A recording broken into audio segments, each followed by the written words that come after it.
In a village built on faith and whispers, one secret refused to stay buried: a mother's sin, a daughter's search, and a bloodline tainted by something far darker than guilt. In a small English village of barely 5,000 people, secrets are currency, and gossip never dies. Janet Miller had always been her mother's pride, a quiet, devout girl raised under the watchful eyes of a community that measured sin like weight in gold. Her mother, Debbie, had been widowed 10 years earlier when her husband's heart gave out one bitter winter night. Since then, she'd lived for her daughter, the one pure thing she had left. But purity in that village was a fragile thing. Janet was engaged to Brian Thompson, the sailor everyone adored, son of the local clergy, Reverend and Mrs. Thompson. It should have been the perfect match. 3 weeks before their wedding, Brian went back to sea. And in his absence, a storm began to brew, not on the coast, but in Janet's heart. When she realized she was pregnant, the world closed in. The child wasn't Brian's. It was the result of one desperate, reckless night, a mistake with a man whose name she never spoke again. When the truth crept through the village like smoke through rafters, Debbie's world collapsed. Brian's parents, the revered Thompsons, demanded silence, and forgiveness was nowhere to be found. Under the weight of whispers and shame, Janet fled before dawn. One suitcase, no goodbyes. She left behind her mother, her home, and her faith. By the time her train reached the next city, the village bells were already ringing for the wedding that would never happen. Far away, Janet gave birth to a daughter, Emily. The child's cry cut through the night like confession in a confessional. Janet held her only once. Then, trembling, she handed the baby to a clergyman and his wife who could not have children of their own. They named her Emily Evans. Janet walked away, vowing never to look back. But vows are fragile things, especially the ones made in fear. Years later, Janet came back to the village, changed, hardened, and quiet. Her mother's hair had gone silver, her face thinner, but her faith intact. No one spoke of the past. No one dared. Janet eventually married, divorced, and had 2 more children, Sarah and Jackie. Sarah grew up in the village, innocent and unaware. Jackie, her teenage son, dreamed of joining the army until an illness began to twist his muscles and steal his strength. Doctors called it genetic. Janet called it punishment. Hundreds of miles away, Emily, now grown and working as a hospital secretary, began her own battle. Her son, Robert, had fallen sick. Spasms, muscle weakness, a degenerative disease with no cure. Every doctor said the same haunting word: inherited. So Emily did what the living do when ghosts return. She went looking for them. In the archives of her adoption records, she found a name she'd never heard before: Janet Miller. And next to it, one more. Sibling. Sarah Miller. That single word, sibling, changed everything. Emily applied for permission to contact her birth mother. The care home refused. Confidential, they said. The birth parent requested no contact, but the file contained one mistake: a half-visible address at the bottom of a faded page. And Emily, who had spent her life following rules, broke her first one that night. She wrote carefully, her hands trembling. "You don't know me, but I believe we share blood. My son is dying, and the answer might be in our past. Please, if you can, write back. E." When Sarah opened that letter days later, her world stopped. She had no idea her mother had another daughter, one born in secrecy, erased from the family's story. She showed the letter to Janet. The color drained from Janet's face. "Where did you get this?" she whispered. Sarah wrote back, against her mother's wishes. The 2 sisters met in a quiet coffee shop, eyes locking in disbelief.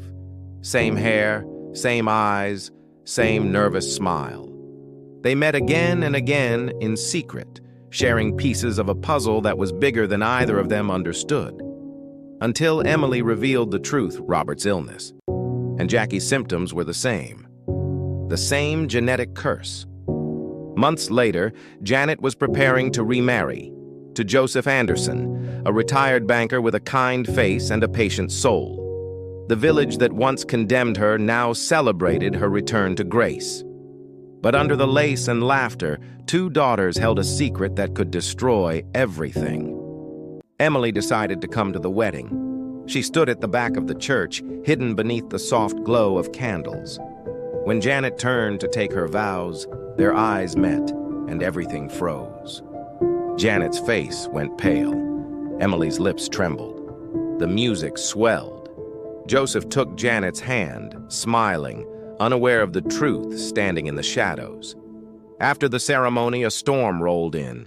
The guests danced, laughed, toasted love reborn. Low rumble of thunder. Wind howls through the village trees. The rain fell like confession that night.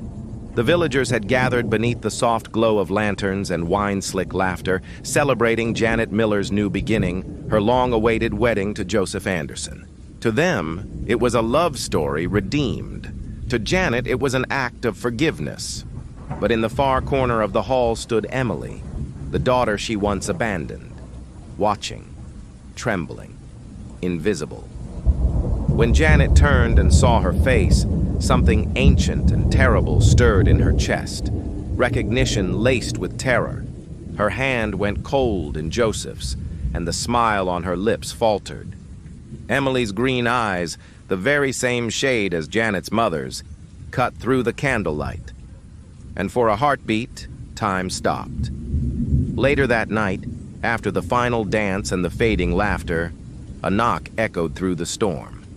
Sarah answered it. On the porch stood a man in a long coat, soaked to the bone, holding an envelope sealed in wax. He spoke in a hoarse whisper. "This belongs to Mrs. Janet Anderson, from the estate of Reverend Thomas Thompson." Then he turned and disappeared into the rain. Janet stared at the envelope, her breath shallow. Reverend Thompson, Brian's father, dead for nearly a decade. Her trembling hands broke the seal. Inside was a yellowed birth certificate. Name of child, Emily Miller. Mother, Janet Miller.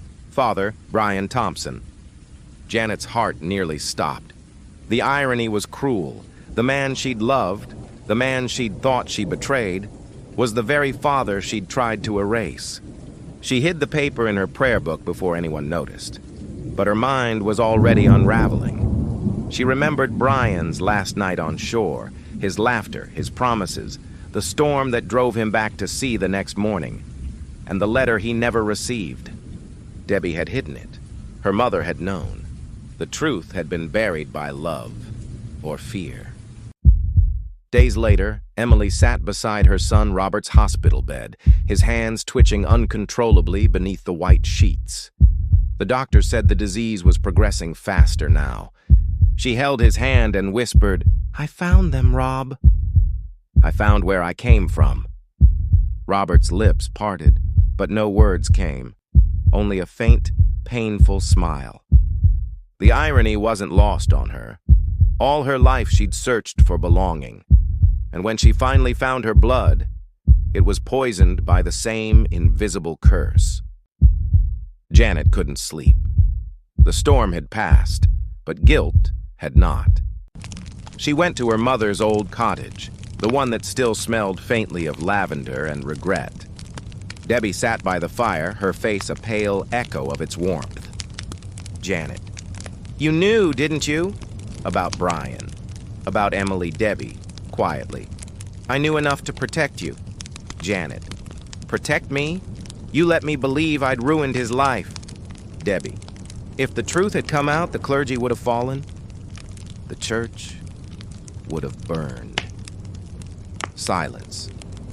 Janet's breath shook. Janet. "He was the father. All this time." Debbie. "And you were the sin they chose to forget." The fire crackled between them, judgment without words. Meanwhile, Emily returned to the care home where she'd first found her records. She demanded to see the rest of her file, the one they'd claimed didn't exist. The attendant, nervous, disappeared into a back office. Minutes later, the fire alarm blared. Smoke poured from the archive room. By the time the firefighters arrived, the records were gone. Every adoption file from that year turned to ash. Arson, they said, but Emily didn't believe it. Someone was trying to erase her. Again. As Emily's search deepened, Sarah began noticing strange cars parked near their home.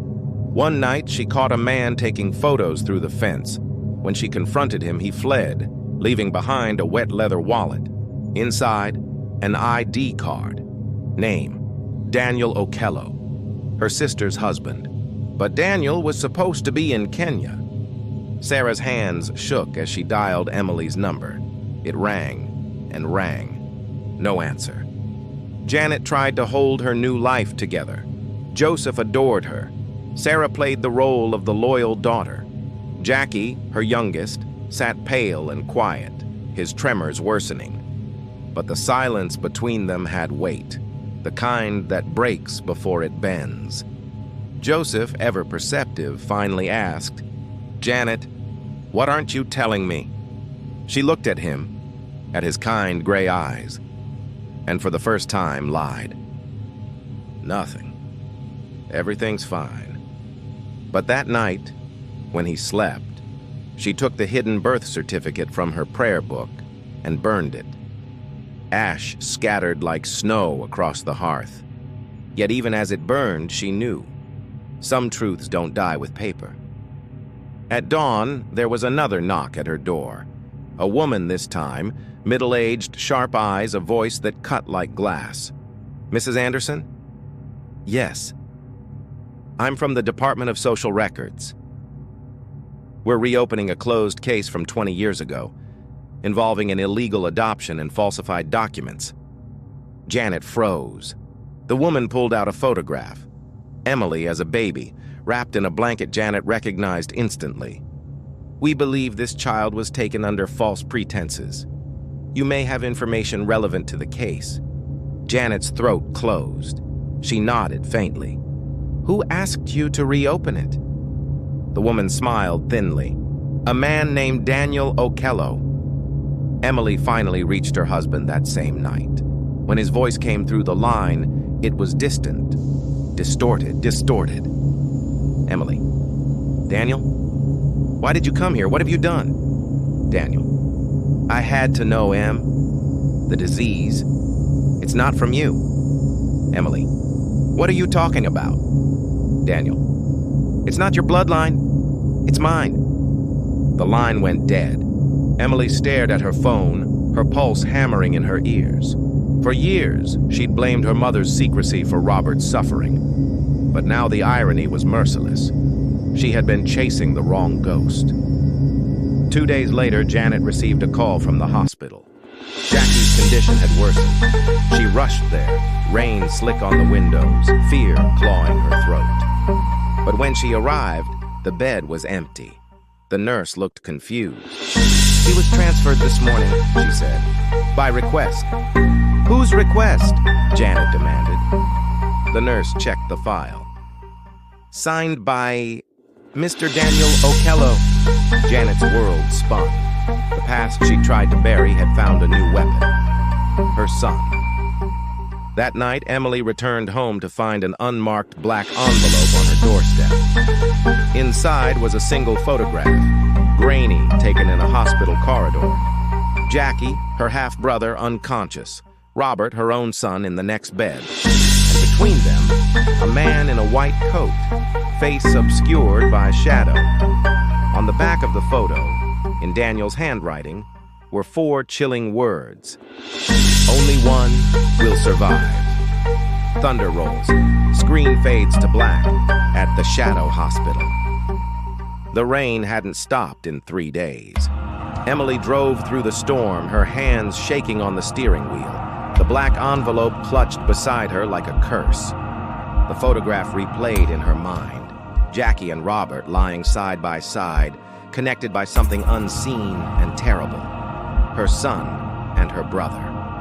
Blood, bound by disease and deception. At the edge of town stood the St. Aldwyn Research Hospital, its windows dark and humming with secrets. Inside, the air smelled of antiseptic and fear. When Emily reached the reception desk and demanded to see her son, the nurse only shook her head. "I'm sorry, ma'am. There are no patients under that name here." But behind her, a door clicked open. A voice, calm, almost rehearsed, floated from the shadows. "Emily, you weren't supposed to come." She turned. Daniel stood there, pale, disheveled, his eyes hollow. He looked like a man who'd been living two lives and had finally lost both. "Emily, where's Robert? What have you done?" "Daniel, he's safe. For now, Emily. You forged hospital papers. You moved Jackie, too." "Daniel, I didn't move him. They did. The foundation." Emily stared at him, confusion spiraling into dread. "What foundation?" "The one that paid for your adoption, Emily. The one that's been studying families like yours, like ours." Her breath caught. He handed her a thin leather file, stamped Genetic Research Initiative, confidential.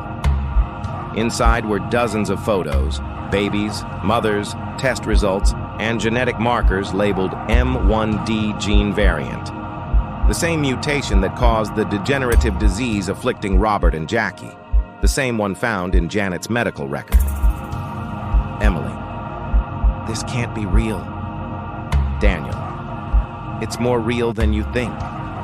You weren't adopted by accident, Em. You were chosen." In a dusty basement room, Daniel led her to a metal cabinet chained shut. He broke it open with a crowbar.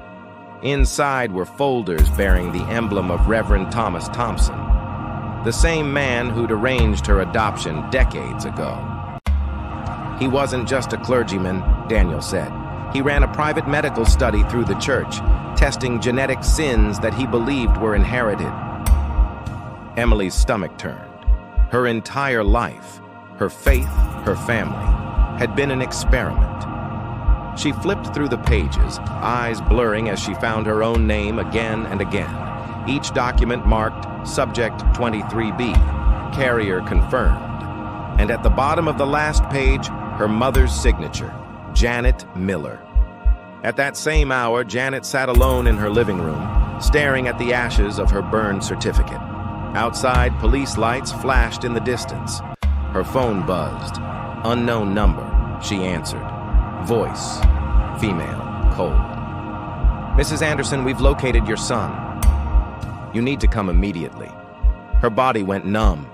Within minutes, she was driving through the storm, unaware that Emily was racing toward the same place.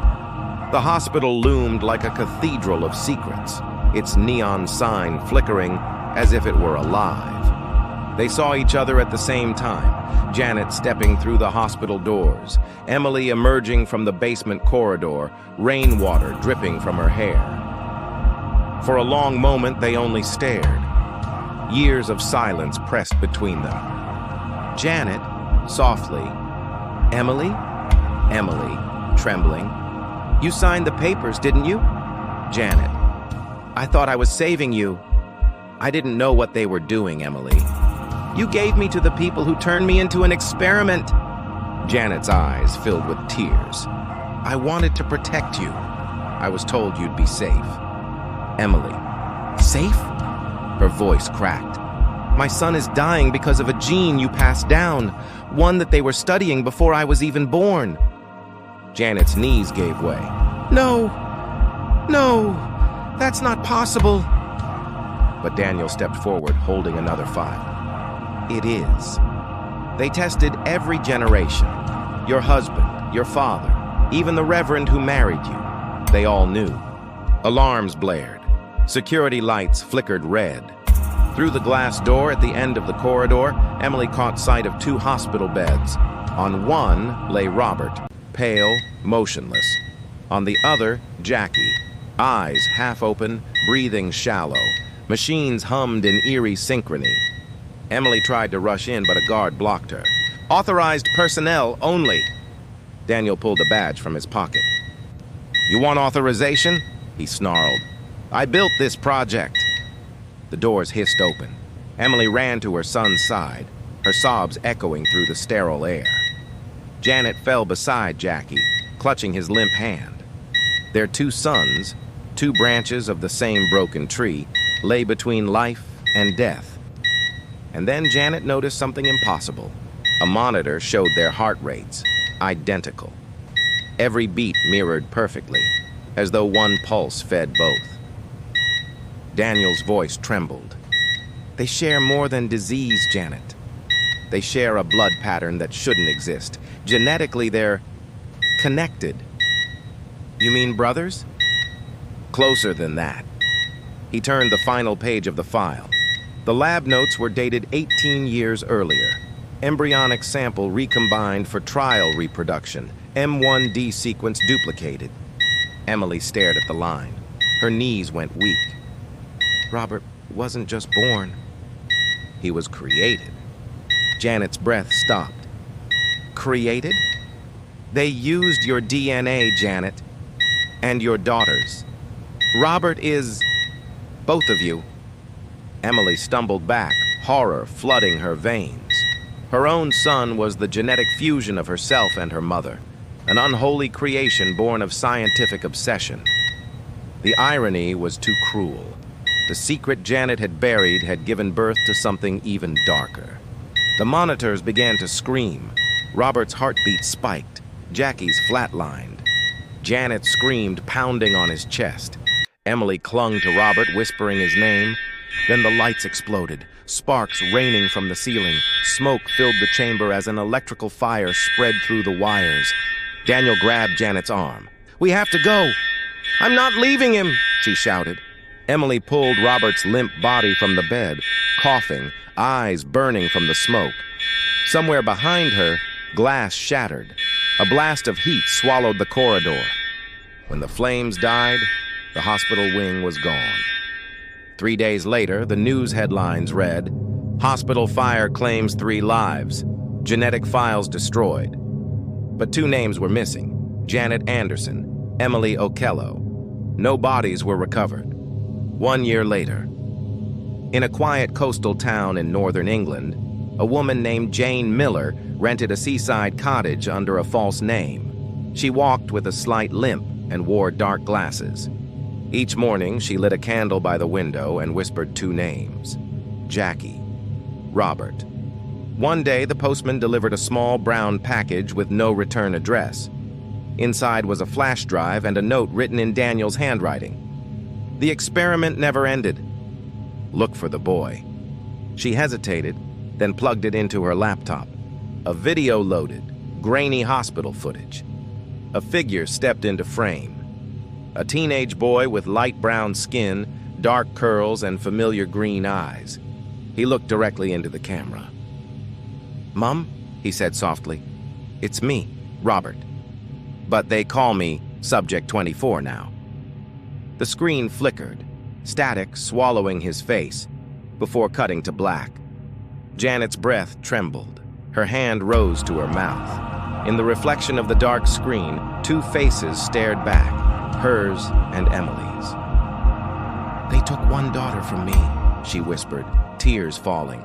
"But they made another, and now I'll take them all back." In the end, blood doesn't lie. It remembers. Every secret whispered, every sin buried beneath the years. It finds its way back through the veins of those who never asked to inherit it. Janet thought she could outrun her past. Emily thought truth would set her free.